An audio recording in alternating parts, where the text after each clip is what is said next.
Well, Somali journalists continue to face arbitrary arrests, physical attacks and censorship. A recent Amnesty International report says that harassment and intimidation against journalists is so deeply entrenched, it makes Somalia one of the most dangerous places to report from. Mohammed Ado has more. In the Somali capital Mogadishu, a group of journalists has gathered to protest against what they say is an attack on freedom of speech by their government. Today we are standing here to protest about the arrest of our colleagues.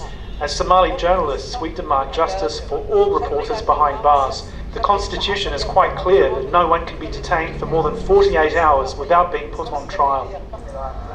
According to Human Rights Watch, Somali authorities have detained 3 journalists and prohibited a local radio station from broadcasting in a local dialect in the past 2 months.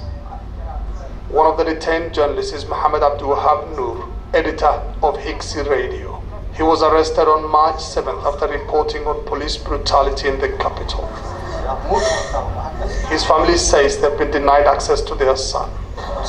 It's very worrying that they've labelled my son a terrorist for only practicing his profession. I appeal to our national leaders for the release of my son. He was our only breadwinner and we haven't seen him for a whole 2 months. I wanted justice for my son. Journalist unions in the country often protest about the outdated penal code, which came into force in 1964. It includes a number of vague and overly broad crimes, including criminal defamation, offending the honor and prestige of the head of state, insulting a public officer or institution, all charges frequently laid against journalists. What we are seeing these days or these weeks or months is an organized campaign to criminalize journalism by putting journalists in court because of their media rights or because of the right to freedom of expression, and especially the use of criminal laws which are old, outdated and draconian, such as the Penal Code of Somalia, which was enacted in 1964. According to the Committee to Protect Journalists, Somalia is one of the most dangerous countries in the world for journalists. They often face threats and attacks from government officials, private individuals, and the armed group Al-Shabaab.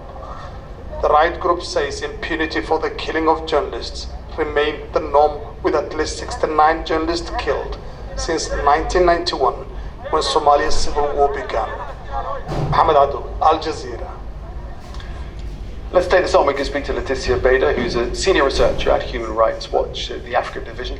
And she joins us on Skype from Rome. Leticia, tell us first of all how serious the problem has become in Somalia since the pandemic began.